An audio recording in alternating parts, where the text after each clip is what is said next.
Welcome to the second part of our tutorial about the elasticities. In the previous clip, we discussed the case when we only knew 2 points lying on the same demand curve.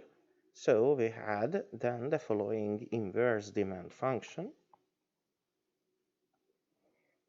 which we didn't know actually, so I'm going to delete it. But we knew only 2 points along this line.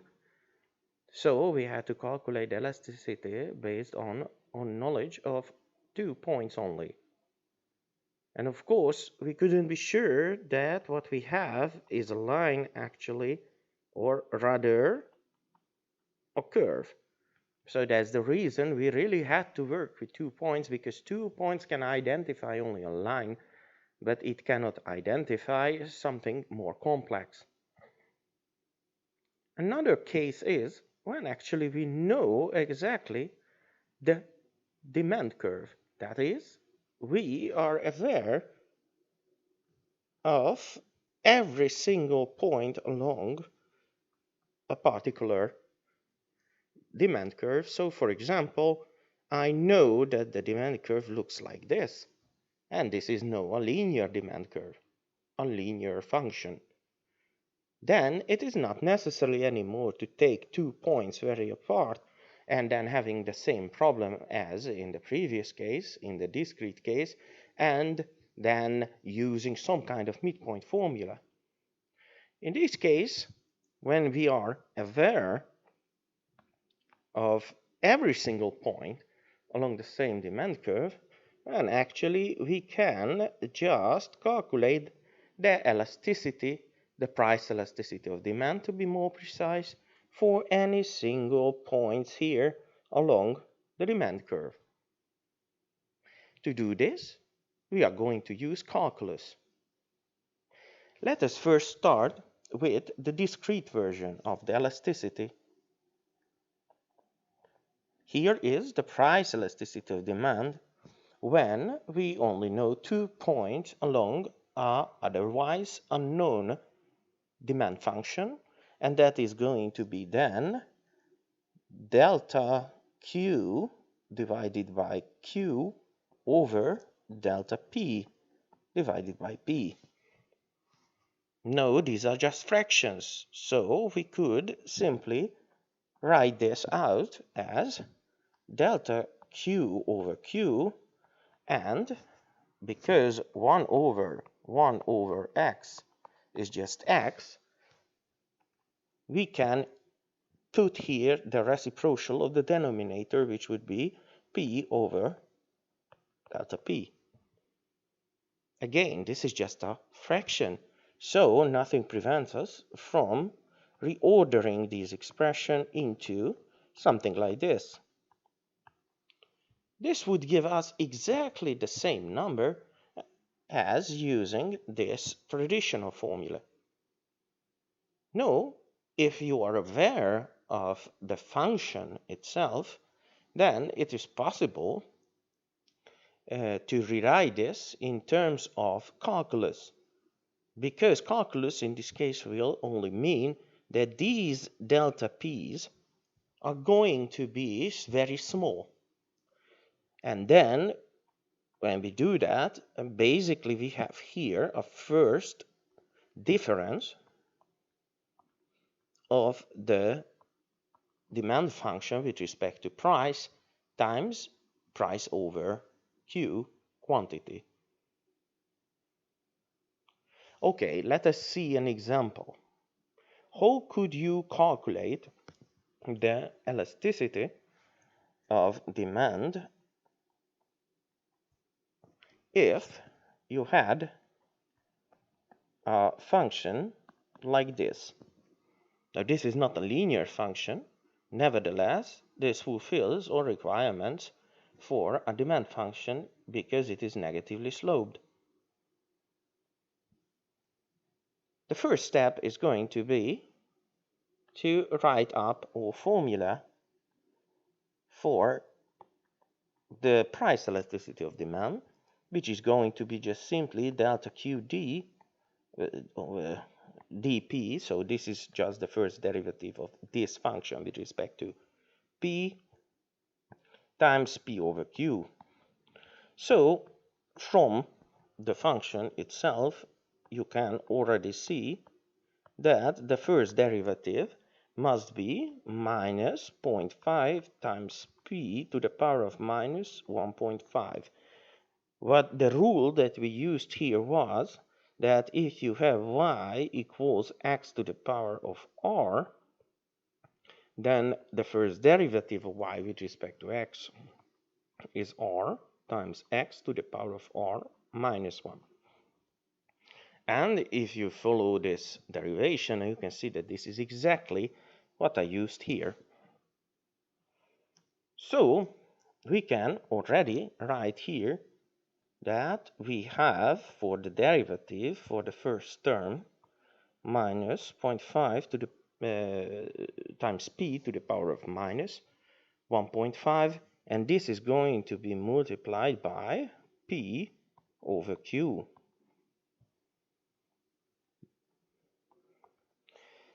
Now what we can do is either we remove the p's or we are going to get rid of the q.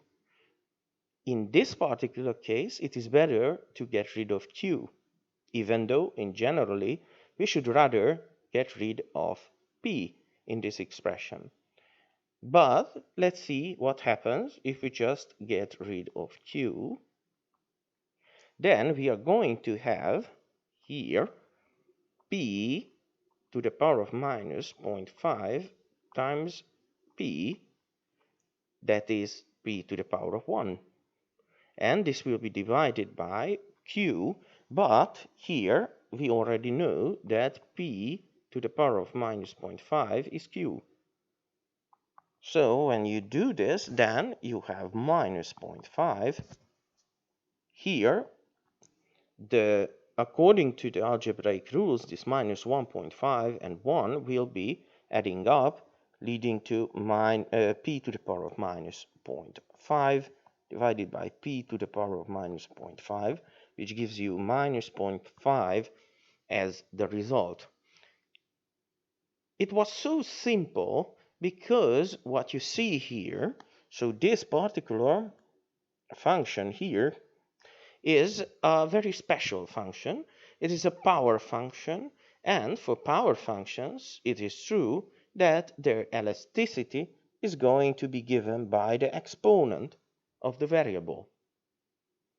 So actually, if you are not requested to derive the elasticity for such a function, then you can just simply tell the result, the elasticity, by looking at the function itself. Now let us see something else. Now we are going to look at something which is much more common in introductory level economics courses, and that would be, for example, all linear demand function that we already used in one of the clips, which just says that we can write up the demand function in this way.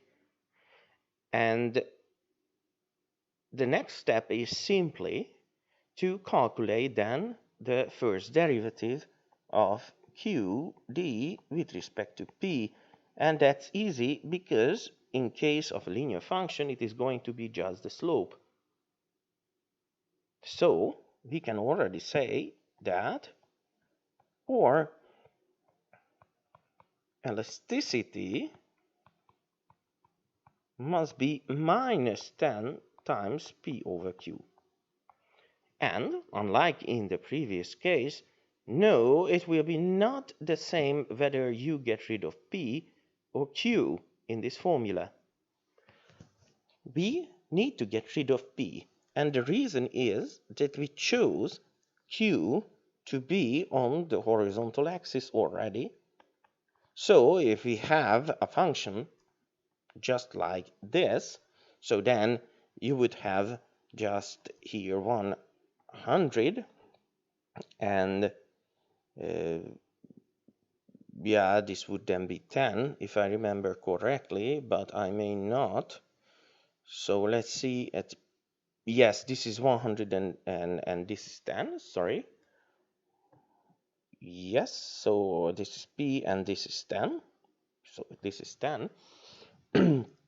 Then you would like to see how the elasticity is changing as we are, for example, increasing Q.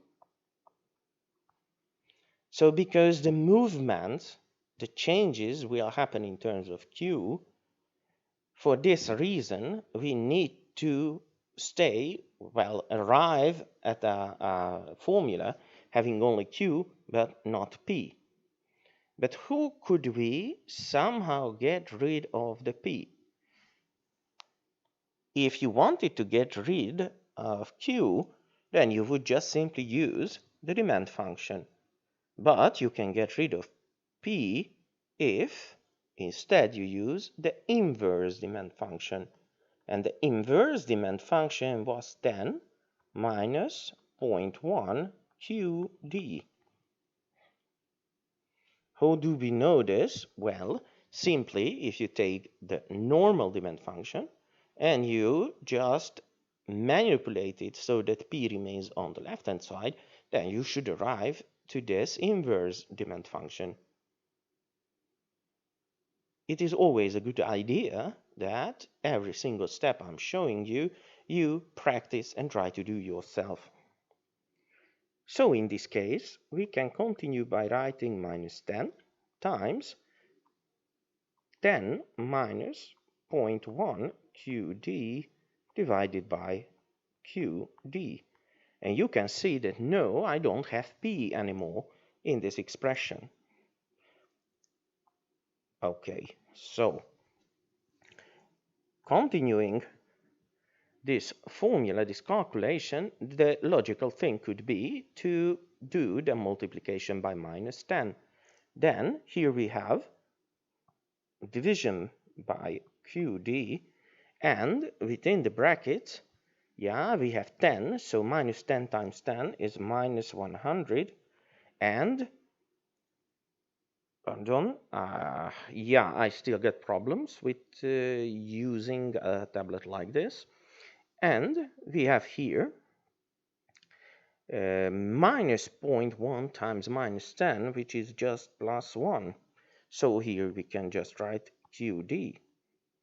And this is going to give us then QD over QD minus 100 over QD, or 1 minus 100 over QD. But what does it tell us?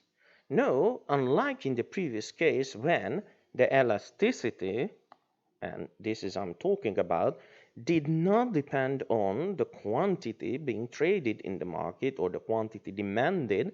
No, it is going to be dependent on it, because we have Q in the final elasticity formula. So what could we draw as a conclusion from this? That in case of a linear demand function, the elasticity of demand with respect to price is going to change by the quantity demanded. It will not be constant. Let's see that how much this elasticity is changing along a linear demand function. So if we have this function here, like here starting from 10 and going to 100, then we can start at the extreme points. So what's going to happen if Q is 100? This will be the maximum amount of the good demanded in this market. Then, in this case, when we have Q demanded equal 100, this is the same as price being 0, we have, of course, 1 minus 100 divided by 100. and that's 0. So we know that the elasticity at that point when the demand curve intersects with the horizontal axis, that is the quantity, is 0. What happens when we have 0 quantity demanded? Now what you can do is again to substitute. And what you are going to find is that we have 1 minus 100 over 0. And you learn that 100 over 0 is something that we cannot really identify. We don't really know what it is. But we know that as 100 is divided by a number which is smaller and smaller and smaller and actually converging to 0, then its limit is going to be infinite.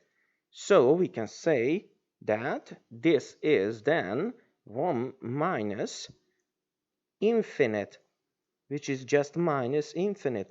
So here we must have the epsilon being minus infinite.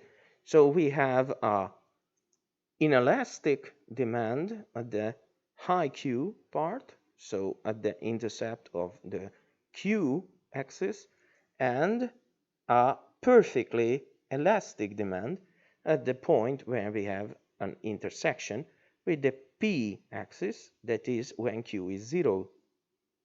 That means that somewhere in between there should be a point when epsilon is just minus 1.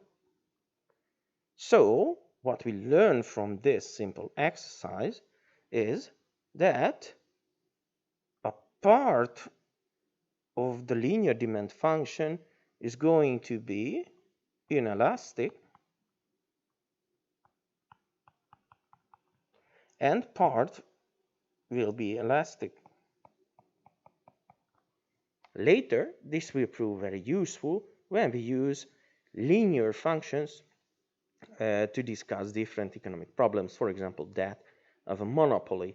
But for now, please try to redo all these derivations yourself and don't forget about the tutorial exercises, which are going to give you similar problems. Thank you.